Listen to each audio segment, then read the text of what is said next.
Армысыздар, құрметті достар, бүгін сіздермен ипотекалық дәрігер Рүстем. Менің Instagram каналымда да терсеңіздер ипотекалық дәрігер десеңіздер шығады.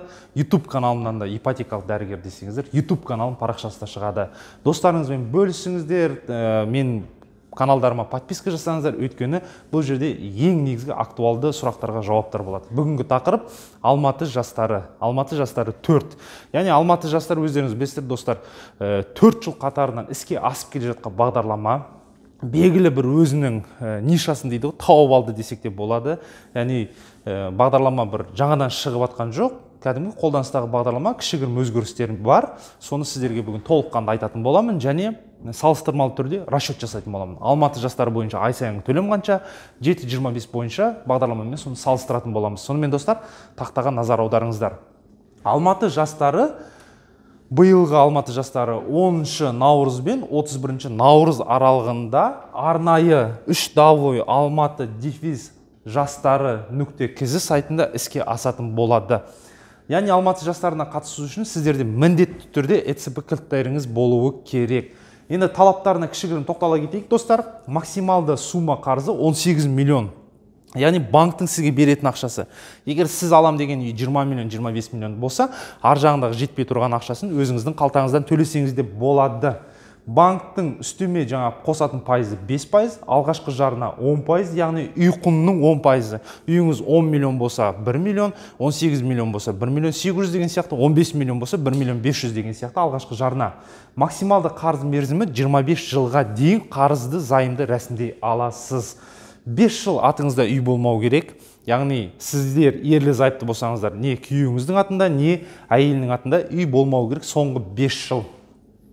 Екінші нарықтан жаңа үй немесе жаңағы салынып атқан үйден алсаңыздар болады, бірақ ол үйдің жаңа гарантиясы болу керек. Бұрынғы ФГЖС, қазіргі КЖК деп аталады, Қазақстан жилищный компаниясы, бұрынғы КИК компаниясы болатын.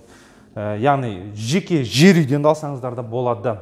Жас ерекшелігі 35 жасқа дейін бірге есептелінеді. Яғни сіздің жасыңыз биыл 35-ке толса, яғни сізде қатыса аласыз.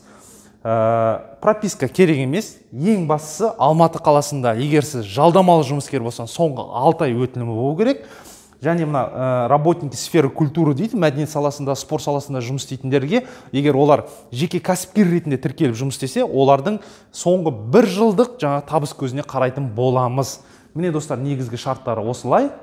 Енді Алматы жастарында негізгі 5 қадамды сіздерге атап өтейін. Бірінші қадам, яғни мына сайт арқылы өтініш беру. 3W Алматы-жастары.kz сайтынан Google'дан тересіздерді, сол жерден бағдарлама қатысуға өтініш бересіздер. Өтініш беру үшін ЭЦБ кілт міндетті түрде керек болады. Екінші қадам, достар, өтініш бергеннен кейін Алматы қаласы, тұрғын үй басқармасы 20 жұмыс күнінің ішінде сіздерге жолдама береді. Яғни олар сіздер тексереді. Жаңағыдай қандай да бір категориялар қатысады ғой. Ол категорияны мен осы видеоның астында описание ретінде қалдыратын боламын. Яғни қандай жастар қатыса алады, қай жерде жұмыс жасау керек, оның бәрін егер мында жазатын болсам, ұзақ уақыт алады, оны описаниядан оқысаңыздар болады. Яғни Алматы тұрғын үй басқармасы 20 жұмыс күнінің ішінде тексереді да сіздердің өтініштеріңізді. Осы сайтта сіздерге жолдама қалдыратын болады. Яғни біздің банкке направление қалдырады. Ары қаратай достар, үшінші қадам, сіз сол направлениені 15 жұмыс күнінің ішінде алып, 15 жұмыс күн деген, это почти 1 ай деген сөз достар, жұмыс күні. Біздің банкке кеп төлем қабілеттеріңізді растауларыңыз керек. Төлем қабілетін растайтын кезде достар, сіздер өздеріңіз жаңағы қоқиып, өзіңіз кеп тұрмаңыз, былайша айтқанда қазақша да, өздеріңізбен бірге бүткіл құжаттарды алып келесіздер. Тұрмыста болсаңыз, неке куәлігі, туу туралы куәлік, балалардың жаңағы соңғы 7 ай справка о зарплате дейді ғой, айлық жөніндегі анықтама, кредитный история, жұмысыңыздан справка действительно осы жерде жұмыс істейді деген сияқты бүткіл барлық құжаттарыңызды алып, бізге келіп төлем қабілетінен өтесіздер. Достар, төлем қабілетінен өткеннен кейін, егер сіздерге банк предварительно одобрение берсе, сіздер алғашқы жарна ретінде мына единовременный пенсионный выплаты дейді ғой, жаңа зейнетқордағы ақшаны да алғашқы жарна ретінде қолдана аласыздар.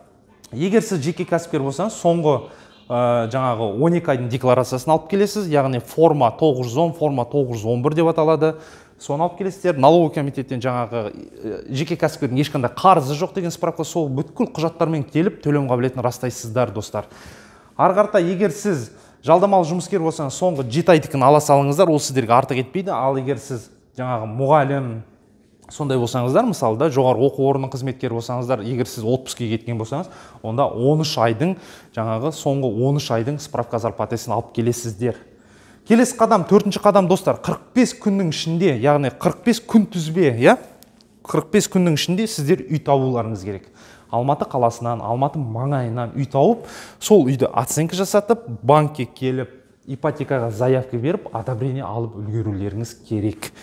Өнен кейінгі 5-ші қадам, 10 жұмыс күні беріледі сіздерге. 10 жұмыс күнінің ішінде нотариус арқылы договор купли-продажа жасап, ол үйді залогқа қойып, бүткіл банктық құжаттарды банкке өткізіп, график погашенияны алып, яғни уже займ рәсімдеп сіздер аяқтауларыңыз керек.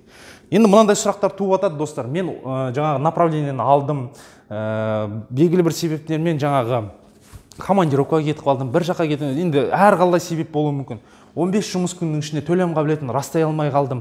Оны ары қаратай ұзартуға бола ма деген сияқты. Достар, оны ұзартуға болмайды. Өйткені ол жерде основной список, резервный список деген болады. Балдық жүйе бойынша основной списктерге жаңағы береді. Ол жерде Алматы қаласы жаңағы тұрғын үй басқармасы өздерінің жаңағы мына сайттан көрсеңіздер болады, қандай балдық жүйе бар жаңағы.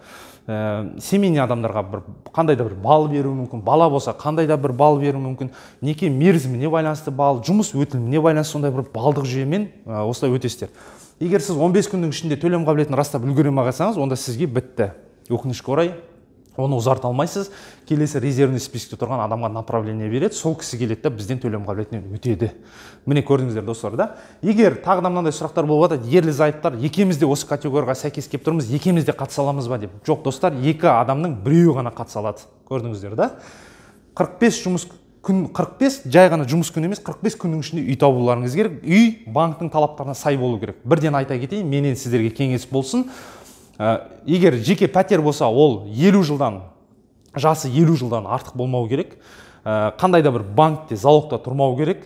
Сонымен қатар, жаңа егерде қандай бір ішкі құрылыстар өзгерген болса, үйдің, сіз сатып алатын жаңа пәтердің, ол обязательно жаңағы заңды тіркелу керек, заңды құжаттары болу керек.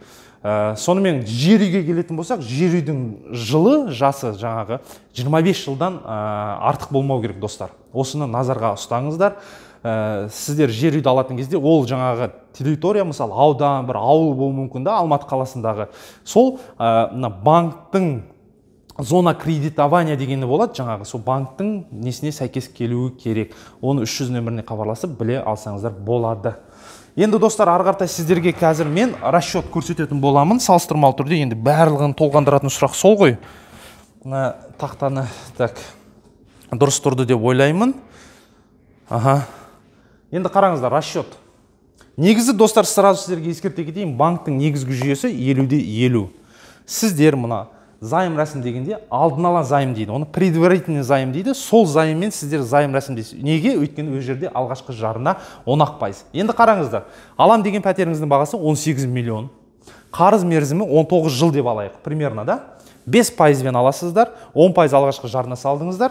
Енді қараңыздар, сіздер 8 жыл бойы 141.747 теңгеден төлейсіздер. 8 жыл бойы. Енді қараңыздар, осы жерде мен сіздерге мұқият тыңдаңыздар. 141.747 теңгенің примерно расчет қой. Осының 75.000 теңгесі қарызды жабуға кетіп атса, мысалы 8 жыл бойы 75.000 теңгесі қарызды жабуға кетіп атса, ал мынау 66.747 теңгесі ол сіздің депозитіңізге жиналып атады. Өйткені сіз алғашқы жарна ретінде 1.800.000 ғана салдыңыз. Ал банктың негізгі жүйесі 50-де 50. Көрдіңіздер да? Сіз мына 19 миллионның жартысы 9 миллион ғой, 9 миллионның 1.800.000 ғана салдыңыз, сізге еще 7.200.000 жинау керек. Вот көрдіңіздер да, 8 жыл бойы сіздің мына ай сайынғы төлеп атқан ақшаңыздың жартысы осы депозитке жинала береді.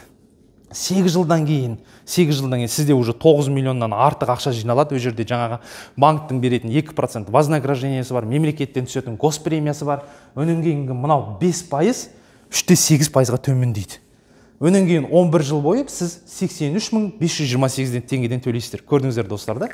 Бар жоғы 19 жылда 9 миллион переплата болады, үстеме төлем. Бұл енді максимальный мен 19 жылға деп есептеп жатырмын. Егер сіздің алғашқы жарнаңыз 10% емес, одан да көп болса, сізге ай сайынғы төлем аз болады, және жаңағы бағдарламаға жолдама алу мүмкіндігі неғұрлым кішкене ол да бір мүмкіндік береді достар, көрдіңіздер да. И мына переплата аз болады. Қысқа мерзімге де займ рәсімдеуге болады, 15 жылға, 16 жылға, 10 жылға деп сіздің доходыңызға байланысты барлығы. Енді осыны салыстырмалы түрде мына 7-20-25 бағдарламасымен көрейік достар. Екінші деңгейлі банктер 15 миллионның үйін алам дедіңіз. 3 миллион 600 сіздің алғашқы жарнаңыз, яғни 20% алғашқы жарна. 14 миллион 400 мыңды банктен қарыз қаласыз 7%-бен. Ай сайынғы төлем 114.400 теңге 19 жыл бойы төлейсіз. 19 жылда 11 миллион 675 мың теңге переплата.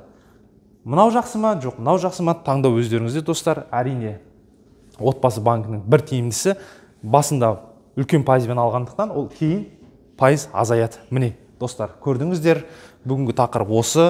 Егер сіз осы видеоны 2022-2023 деп көрсеңіздер, ол сәл-сәл өзгеруі мүмкін. Негізгі жүйесі осы достар. Қолданыңыздар, достарыңызбен бөлісіңіздер, менің каналыма жазылыңыздар, сау саламат болыңыздар.